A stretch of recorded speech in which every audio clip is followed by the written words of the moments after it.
sickle cell disease. In this section, we shall be looking at sickle cell disease.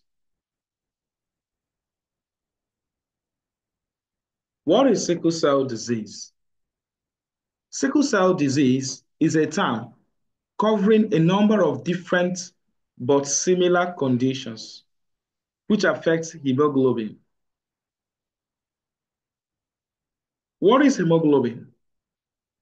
Hemoglobin is that pigment in the red blood cell that gives the blood its red color, and it is responsible for carrying oxygen from the lungs to all parts of the body where the cells make use of it.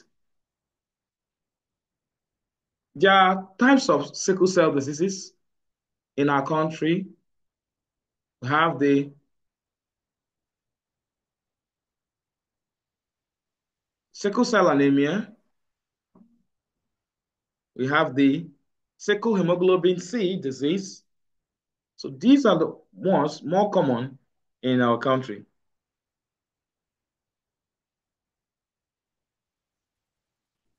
What happens? This condition, that is the sickle cell disease, is well known because of its characteristic sickle cell. Because the cell of the red blood cell, instead of being normal like this, that assumes this form you are seeing on your screen. That assumes these forms. This is a sickled cell. Normally, the red blood cell is usually round and very flexible. But in sickle cell disease, the red blood cell becomes rigid instead of being flexible. It's now rigid, and as such, assume the shape of a crescent moon or a farmer's sickle. For most of us who are able to see or whose parents are farmers, you see that sickle the farmers use. So red blood cells in sickle cell disease do not last long in the body because of that sickle shape it has. And as such, this leads to anemia. Because the sickle cell cells are not flexible as normal red blood cells, they cannot pass through very small blood vessels. And that is why if they try to pass, they will block that place because they're no longer flexible enough to bend, to curve, and come out again because their cell is what? Rigid. If the sickled cell gets trapped in the blood vessel, it will lead to reduction of blood supply to the part of the body that vein or artery is supplying blood to. As such, cause severe pain and sometimes might lead to damage. This is sometimes called painful crisis.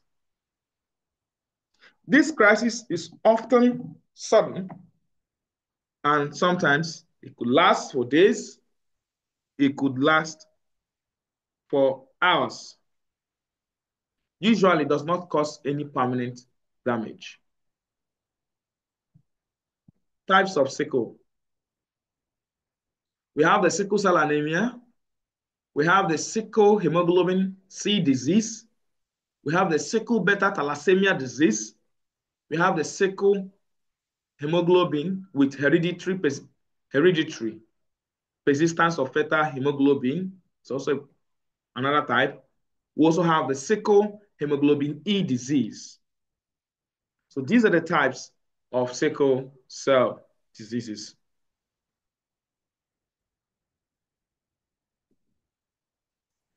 Now let's look at the components of a hemoglobin.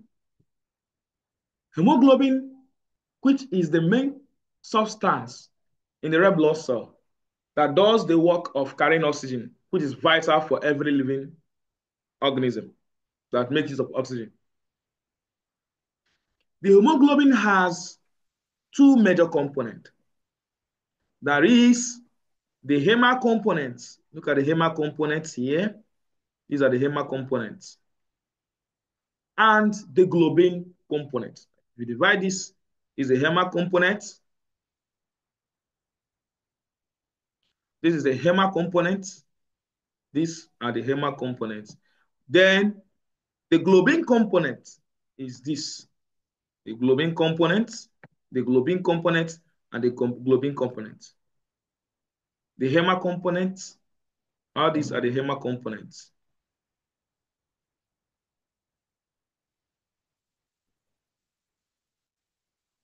These are the HEMA components, HEMA components, HEMA components, and HEMA components.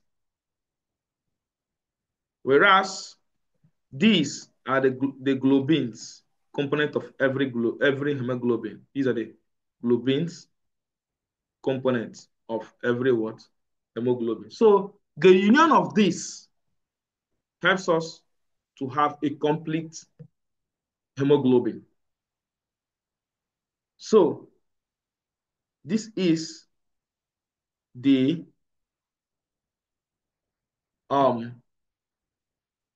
components of a hemoglobin. Now we have two types of hemoglobin. We have the fetal hemoglobin and the adult hemoglobin. The fetal hemoglobin, known as HbF, has two alpha chain and two gamma chain. Two alpha chain. Look at the alpha chains here. This purple. This purple is the alpha chain. These are the alpha chains, whereas these are the gamma chains.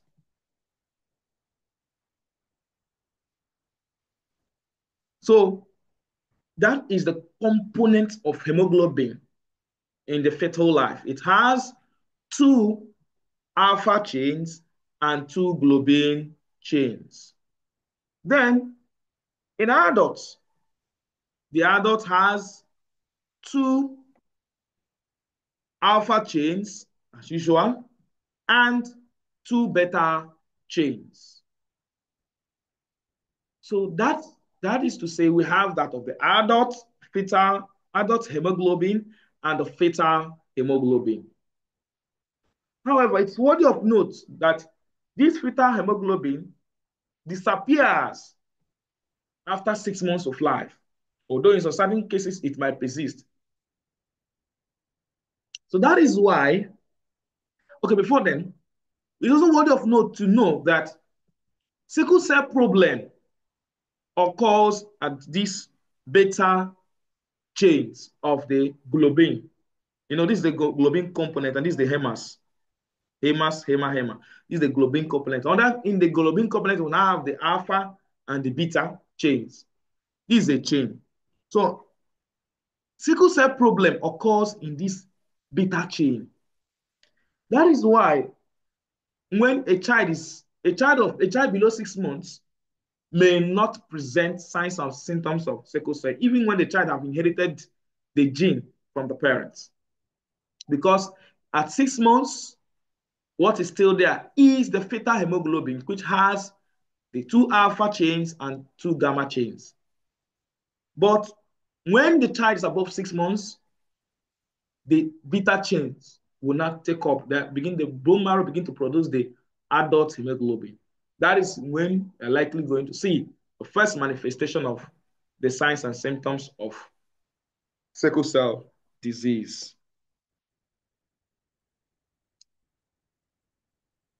Now let's look at what actually causes sickle cell disease.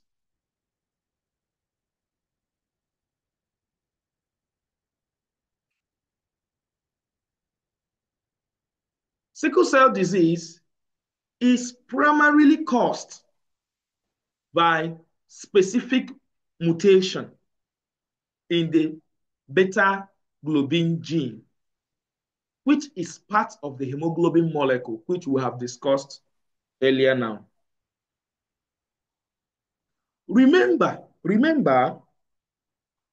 hemoglobin is very, very important for the transportation of oxygen in the blood, and its structure is composed of 2 alpha and 2 beta chains. Now look at here. This is a chromosome. This is a chromosome, and this is where the genes that code for any threat in a patient or in any person is being encoded. This is where it's found. These are genes. So the gene that code for alpha globin chain and beta globin chains are located in different chromosomes.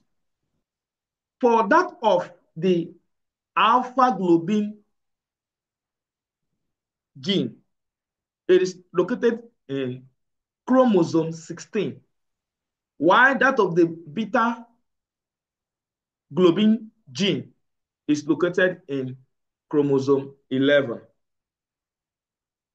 This is very important for your understanding.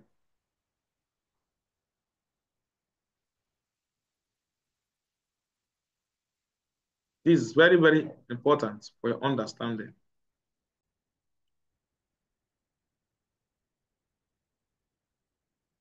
So now, it is important for you to understand that sickle cell disease is primarily caused by a specific mutation in the globin chain, in the globin gene, sorry. Once there's mutation, a distortion in the gene that is responsible for production of globin protein that is found in the globin gene in the chromosome 11, then that would lead to sickle cell disease.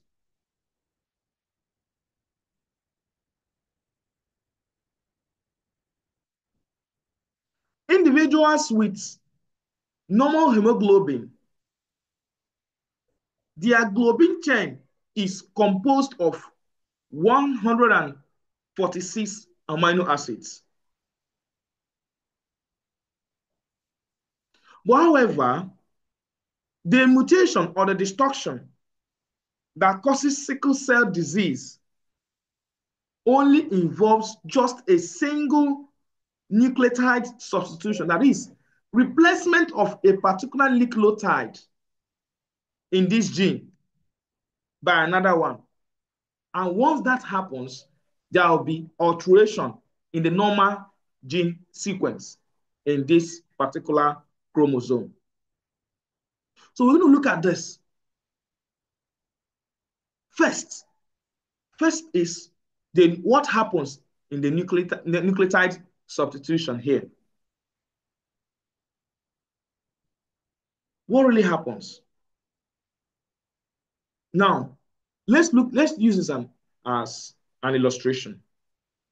This will help us to actually understand how and what happens in the beta globin gene that leads to sickle cell anemia or sickle cell diseases. First, we said nucleotide substitution. The sickle cell mutation is known as a point mutation at what is known as 6th codon of the B globin genes, where the adenine is being replaced with thymine in the DNA sequence. I don't really understand. Now, if you look at this, when the word substitution means to replace something, normal human being, this is how the genetic sequence Then after red comes blue. After blue comes green. After green comes black. And after black come light purple. After purple come red. After red come black. After black comes green. So this is an illustration of how it is, how it's supposed to be in this chromosome. This is what is written. If you zoom this thing, this is how it's supposed to be in these chromosomes that contains the gene for both globin and alpha. This is the normal thing. This is normal, what is expected to be seen. But however, when there is substitution or when there's change being replaced by another, the problem has begun. In a sickle cell patient, look at this one is red with this. This is correct. This is correct. This is correct. But at the sixth codon, call this codon, at the sixth codon is now being replaced by green based on our illustration.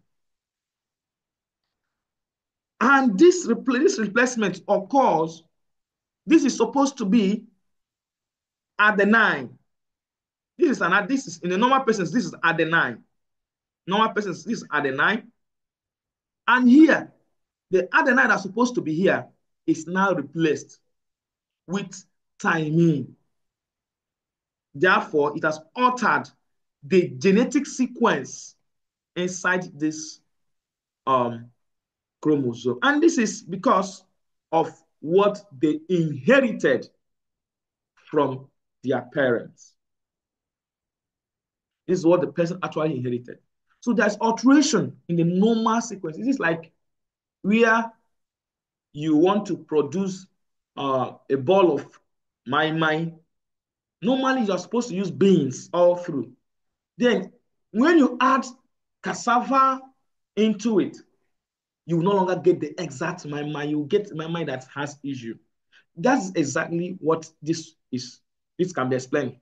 Like, this is the normal way. After 1, 2, 3, 4, 5. Then 6 is jumped and replaced with another number. The flowing will no longer be there. So that's what happened here. This is a normal sequence. It's supposed to be encoded in the genes. But at the sixth point of that coding is now being replaced by another gene. And that is replacing of adenine with thymine. So that is the basic, that's the first thing that happens. And that first stage is known as nucleotide substitution. This change in the nucleotide results in the codon sequence changing. Because this has been replaced by another thing, then there is a total change. This is not different from what is normal. For a normal red blood cell that is flexible, that performs the job without being sickle, is not being replaced by another. So this is no longer normal. And that is the reason that particular red blood cell has that sickle and no longer flexible. So this change in the nucleotide results in the codon sequence change, known as GAG, which codes for the amino acid glutamic acid. Normally here, with the normal sequence here, it's supposed to be GAG. And that GAG is the code for the amino acid glutamic acid. And that glutamic acid offers the red blood cell its ability to bend, flexibility, and all of that.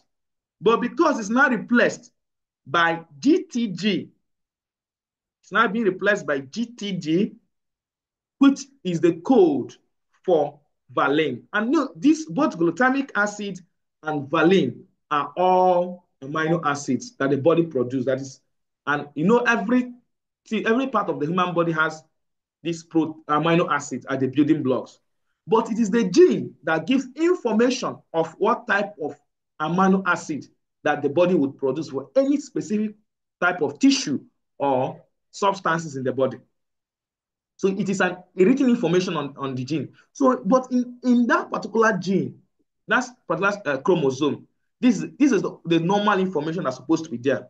But because of that substitution at the genetic level, a wrong information has been given. As such, When it gets to this point, valine is produced instead of glutamic acid. And when these are all integrated and form red blood cell, the red blood cell will lack the ability to perform, and it will have that feature of rigidity that makes it always what? Sickle. That is what first stage that happen, known as nucleotide substitution, that happened at the sixth codon of the B globin gene, where the adenine is replaced with thymine in the DNA sequence. This change in the nucleotide results in codon sequence changing from GAG, which codes for amino acid known as glutamic acid, to GTG, which codes for amino acids valine. The next phase is amino acid replacement. Because that gene here, this gene, is no longer coding for GAG, for glutamic acid, rather GTG, it actually means that when it gets to this point, that the amino acid that will be added in the formation of that red blood cell, instead of adding glutamic acid, now we add valine. Now, the substitution of glutamic acid, and that glutamic acid is a polar hydrophilic amino acid. Whereas valine, that is being used to replace it, is a non-polar hydrophobic amino acid.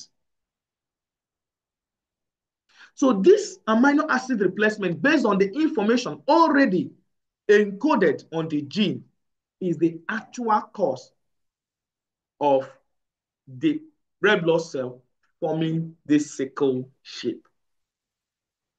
So now, at the building block, amino acid are used is the building block of every protein, every tissue.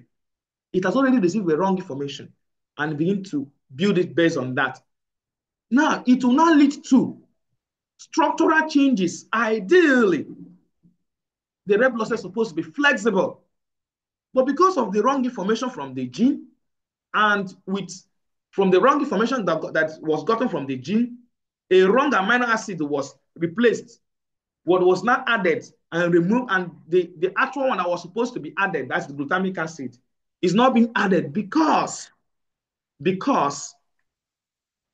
information from the gene codes for that. That will lead to a structural change. And this structural change from glutamic acid to valine alters the physicochemical properties of the hemoglobin molecule. Note that glutamic acid promotes solubility because it's polar. When we hear the word polar, it has to do with being able to flow, dissolve. Because of its solubility, and also it has the ability of being negatively charged at physiological pH in the body. So that is one characteristic of that glutamic amino acid. It is polar and it's negatively charged in the body at physiological pH level. However, the valine that is now replacing it is non-polar. It doesn't dissolve in water. And therefore can lead to formation of hydrophobic interactions.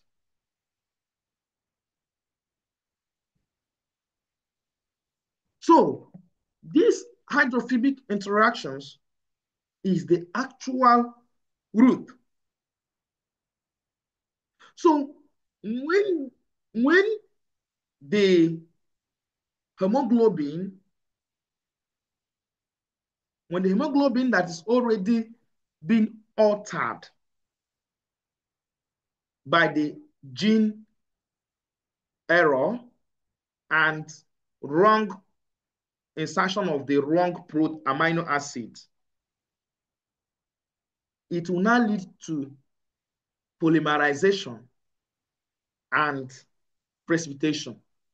This causes the red blood cell to now assume sickle shape. What is the consequences of this abnormality that occur from the gene replacement, from the gene to amino acid replacement, and the structural changes? Now, the structural change we're talking about is, instead of being flexible because of the presence of glutamic acid, it is now rigid because of the presence of valine. What's the consequences? The consequences is that the red blood cell is now sickled, is now rigid, and less flexible compared to the biconcave red blood cell, the one we know. This rigidity can lead to vasoocclusion, because when these red blood cells get into the smaller arteries, they tend to change their shape to pass the oxygen and still live. But when this sickle-shaped or this abnormal red blood cell that is now rigid try to change its shape, it will not remain that way and cannot be able to live from those small vessels. And as such, will lead to complications such as acute chest syndrome, stroke, organ damage, ischemia, and all of that.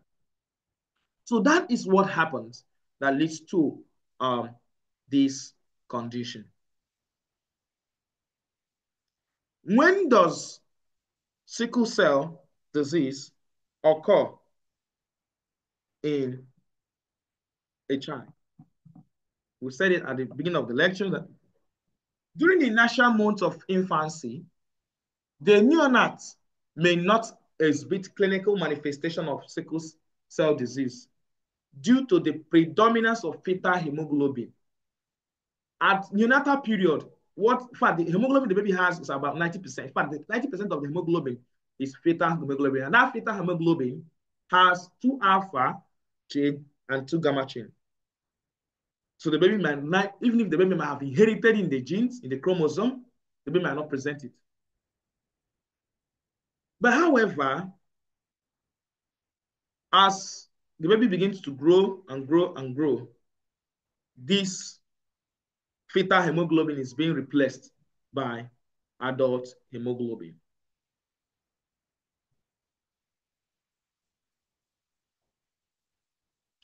However, researchers also have proven that in some certain persons, there is persistent production of this fetal hemoglobin. And as such, it's beneficial because as it is being produced, the chances of production of, if the person is having sickle cell gene, the chance of production of hemoglobin that is sickle is low. As such, the person will not be able to experience vaso-occlusive crisis and other thing that's associated with sickle cell disease. Now let's look at signs and symptoms of sickle cell disease. Let's look at signs and symptoms of sickle cell disease. First, anemia. In children with sickle cell disease, there is an increased synthesis of hemoglobin S. We all know that hemoglobin S is an abnormal form of hemoglobin, which resulted from a mutation in the beta globin gene. We already have explained that.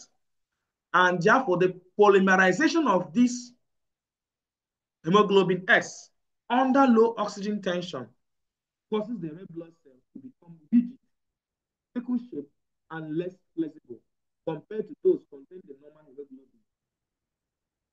This change or morphological alteration significantly reduces the lifespan of the red blood cell, which leads to premature destruction in the spleen and other parts of the reticuloendothelial system.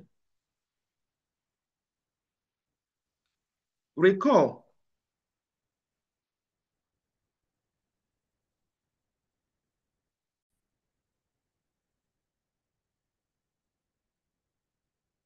Recall that normal red blood cells have a lifespan of approximately 120 days.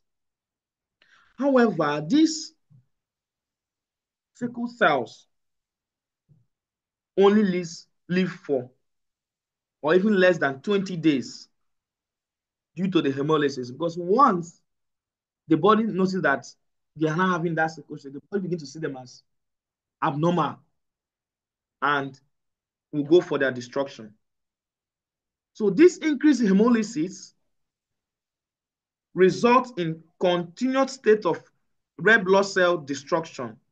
And as such, the body will try to compensate this destruction by inducing the bone marrow to start erythropoiesis. That is the production of new red blood cell. However, this compensatory mechanism will continue to a starting stage when the body can no longer cope. So in an effort to maintain adequate oxygen delivery, because the body, in as much as those sickle one has, so let's say we have a total of 70 red blood cells that is delivering blood to the body, and about 30 becomes sickled. It has reduced the volume of hemoglobin, red blood cells, sorry, that is delivering oxygen. As such, the body would like to adjust to get to that 70 that is providing oxygen. So therefore, the body always tries to compensate for the loss of the red blood cells that are being destroyed. As such, the body will keep on producing red blood cells. And this process is known as erythropoiesis. And this erythropoiesis is being primarily regulated by erythropoietin, EPO. Erythropoietin is a hormone synthesized mainly in the kidney in response to hypoxia. Hypoxia is reduced oxygen in the blood. However, in many instances, especially in this sickle cell disease, the compensatory mechanism may not be sufficient to completely be providing red blood cells, as there is constantly destruction of the red blood cells. As such, children and persons having this disease begin to exhibit signs and symptoms because anemia would definitely set in. As the body can no longer meet up, the body begins to lack oxygen due to excessive destruction of these sickle red blood cells. As such, the person presents with paleness of the conjunctiva and paleness of the skin and the palms. Look at the palm. The palm here is pale. So these are the classical signs of anemia. As such, the sign of one of the signs of sickle cell disease is anemia, and the signs and symptoms of anemia includes pallor of the conjunctiva, paleness, of paleness of the palms, the mucous membrane, especially the lips. When you observe them, you will see them. So this type of anemia that occur due to sickle cell disease is known as hemolytic anemia, because it is as a result of the red blood cell being hemolyzed by the body. As such, the rate at which the red blood cell is being destroyed, the body cannot compensate for it. So that is the first sign of sickle cell anemia.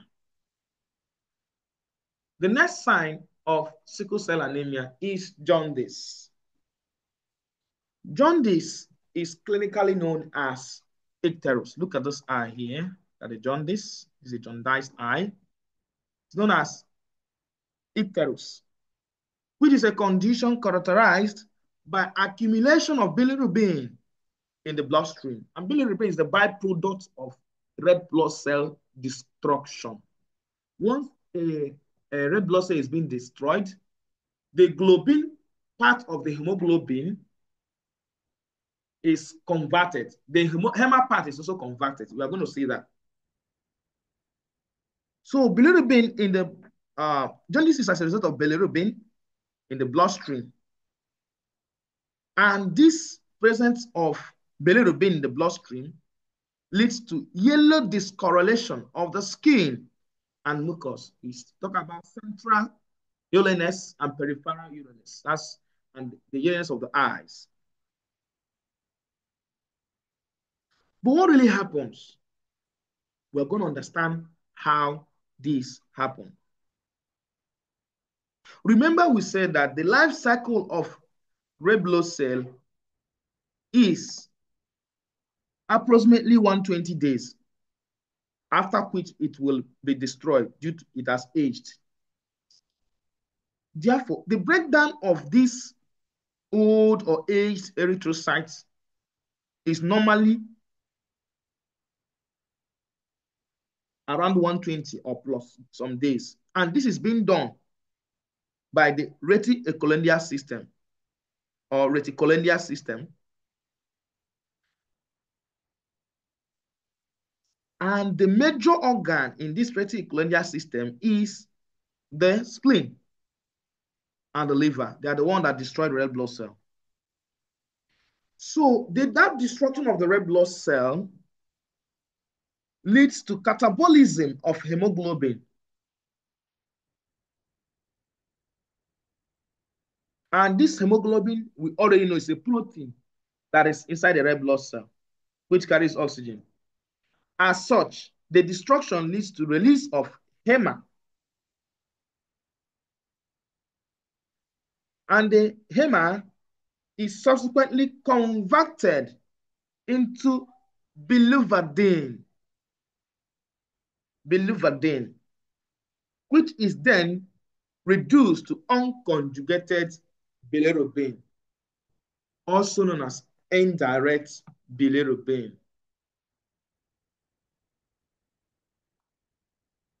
Unconjugated bilirubin is lipid soluble and is transported to the liver by the help of a particular protein in the blood known as the albumin. Because this unconjugated bilirubin is only lipid soluble, therefore it cannot dissolve in water. So it is only albumin. It's only the albumin that can carry this unconjugated bilirubin to the liver. When it gets to the liver, when this unconjugated bilirubin gets to the liver cells,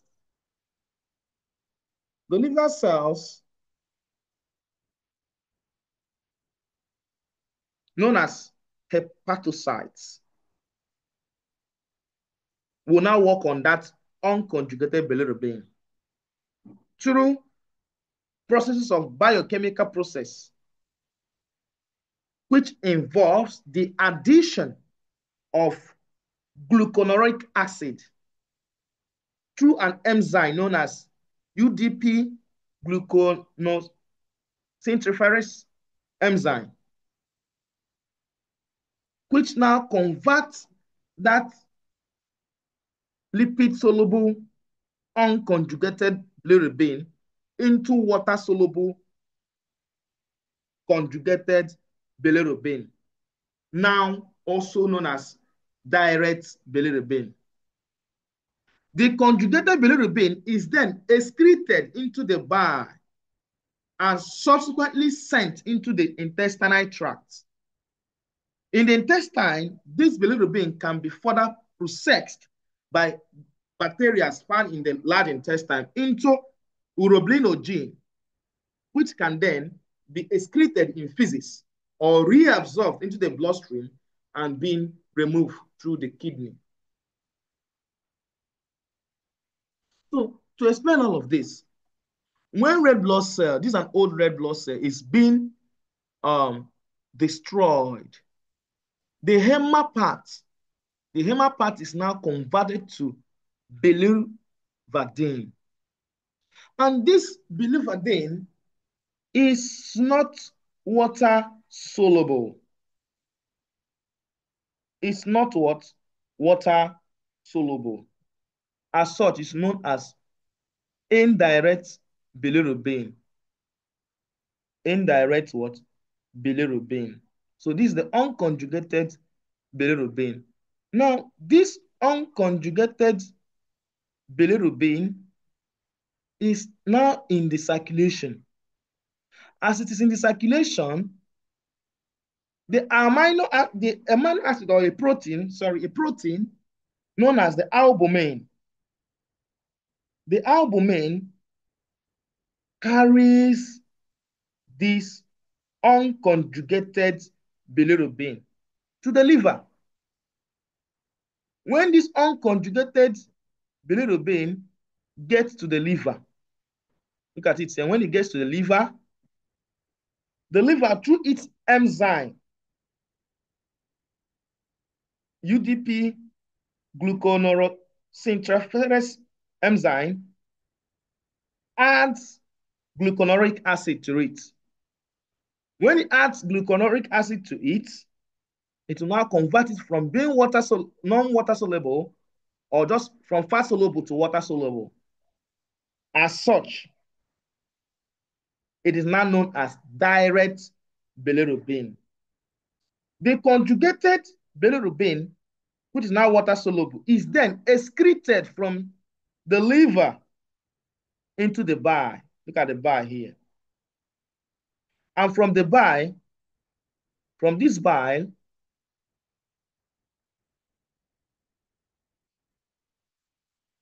from liver here, it enters this bile. From this bile, it's now, already it's now water soluble, it enters this small intestine. When it enters the small intestine, there are a lot of bacteria here in this small intestine. As it moves from the liver being converted from lipid soluble to water soluble, it's been excreted in a bile. From the bile, it now enters the small intestine. Inside the small intestine, there are lots of bacteria which will now work on this conjugated bilirubin, which now convert it into ulobrinogen. When it's converted to ulobrinogen, it can now be secreted out or removed from the body through the feces. It's now secreted inside the feces in form of stacobalin. When it's now stacobalin, you can now pass it through your stool. Or it can be reabsorbed into the bloodstream back.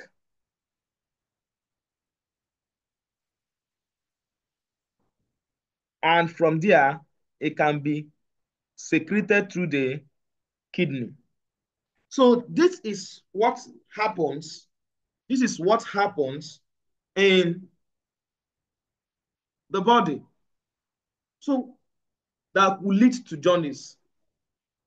But however, what happens is that the conjugated bilirubin that is now being excreted to the bile and subsequent to the intestinal tract, if the body is unable to meet up with this, then there will be free flow of these bilirubin in the general circulation. And that will now present in the eyes as yellowness of the eyes, the body, the central yellowness and all that, because the body is no longer able to meet up with the clearance of the bilirubin because of the accelerated destruction of red blood cells. And this can be looked at first, prehepatic jaundice. What do we mean by prehepatic jaundice? This is a jaundice that occurs due to increased production of bilirubin because of the excessive destruction of the red blood cell. And because of this excess breakdown, the body cannot meet up. As such, there will be free flow of a lot of bilirubin. And they will start to be being seen on the sclera of the eyes, the skin, and all as yellow what? Pigments. That's what leads to jaundice. And that is called as prehepatic jaundice. It could also be from the liver, also known as hepatic jaundice. This occurs if the liver cannot perform that function of converting that unconjugated bilirubin to conjugated bilirubin by the help of its enzyme. Maybe for reasons of the liver is being affected by hepatitis or liver cirrhosis, or due to alcohol consumption. As such, the liver cell, the hepatocytes, are already damaged and is unable to conjugate the unconjugated bilirubin. As such, there will be free flow of the bilirubin in the body of the person. As such, it's not present on the eye or sees as jaundice. It could also be as a result of obstruction. It could also be as a result. Maybe the liver is able to conjugate it to water soluble. But for reasons that there is a blockage here, there's a blockage here known as biliary atresia, such as maybe there's a gallstone here, stones that are blocking here for the conjugated bilirubin to enter here, or there is tumors, or here has closed up, which now prevents the conjugated bilirubin from being excreted into the bile and from there to the intestine. And as such, there will be returned conjugated bilirubin, which continually will be spilling over in the blood stream. So that is how jaundice is present in a patient who is sickle cell, or who is having sickle cell, or who is suffering from sickle cell disease. First, we've looked at anemia and the signs of anemia. We'll talk about pallor of the conjunctiva and all of that. We've looked at all of that. Now, it is also the process of that excessive destruction that leads to jaundice. So anemia, the pallor, the yellowness of the body, the lips,